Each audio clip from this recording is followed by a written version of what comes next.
Sabudana's recipes. Thank you so much for joining me today. So today's recipe is a very simple Gavarichi bhaji recipe or cluster bean bhaji. It doesn't have any onion in it or garlic, ginger, chillies, nothing. It's just super simple and gets ready also pretty quickly, and it's really delicious. So let's just jump straight ahead into today's lovely recipe. So friends, let's start with today's delicious Gavarichi bhaji recipe or cluster bean recipe. So here I've taken 200 grams of gavar, taken off the ends, and then with my hands itself I've just broken them up into half-inch pieces like this. And then I'm going to soak them in water for about 10 minutes and then give them a thorough rinse and keep them in a sieve or sift. Now I'm going to add 1 tablespoon of oil to a pan. And once the oil is nice and hot, we're going to add 1 teaspoon of mustard seeds or mohri or rye. So this is a half teaspoon that I'm using. So I'm using 2 of them. That makes 1 teaspoon. Next goes in half a teaspoon of cumin seeds or jeera, half a teaspoon of asafoetida or hing, and half a teaspoon of turmeric powder or haldi. So this recipe doesn't have any kind of, no onions, no ginger, no garlic, no green chilies, just a very simple recipe. And now I'm going to add the gavar, which I rinsed really well and kept it in a sieve for about 5 minutes. Now watch the video till the end because I'll give you a little bit of tips on how to buy gavar when you're buying this cluster beans. Now mix the gavar really well with the oil and all the ingredients so that it flavors the gavar really nicely. And now this vegetable is enough for 4 people. If you want more, then you can double all the ingredients.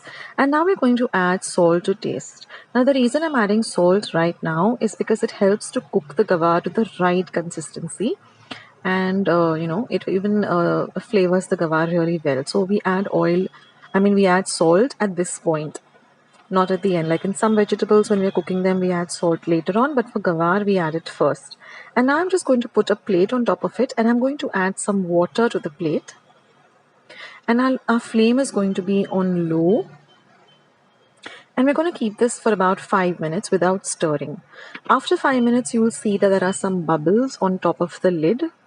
Now what you're going to do is you're going to lift up the lid extremely carefully, and you're going to put in about half of the water from the lid into the gavar and mix it well.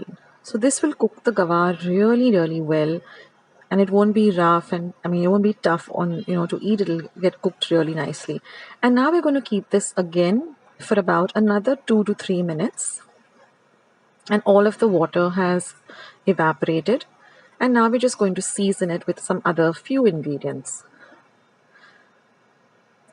So now I'm going to add a little bit of a few ingredients. I'll just take you through them.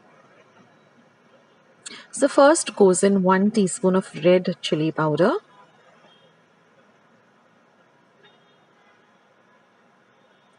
Next, I'm going to add about 2 teaspoons of goda masala or kala masala. Now this is homemade goda masala or kala masala. So I'll leave a link to the recipe of how I make it. It's very simple. And now mix all of this really nicely together. Now you can see there's a little bit of liquid or water remaining. Most of it has evaporated. And now I'm going to add 1 teaspoon of jaggery or ghul, grated jaggery or ghul, and mix everything nicely together. And now we're just going to cover it and keep it for just about 1 minute. And that's it, guys. Now all you have to do is just add some lovely fresh grated coconut, about a teaspoon or so, and mix it in well. And the coconut is also optional. If you don't want to add the coconut, you can leave it out. And now mix everything well together, and your gavar bhaji is all ready.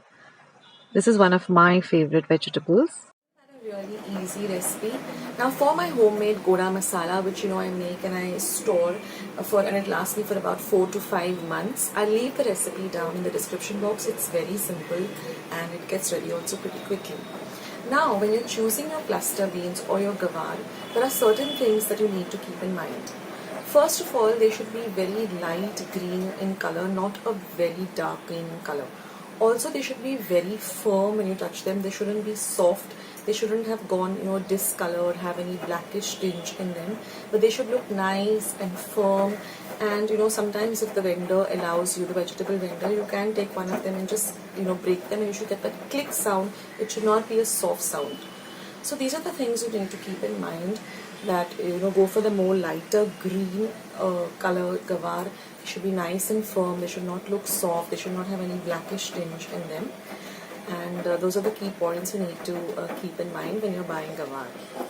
So that's it for today's video. I'll join you in my next video sooner than you think. This is Akshata signing off. Take care, guys. Bye.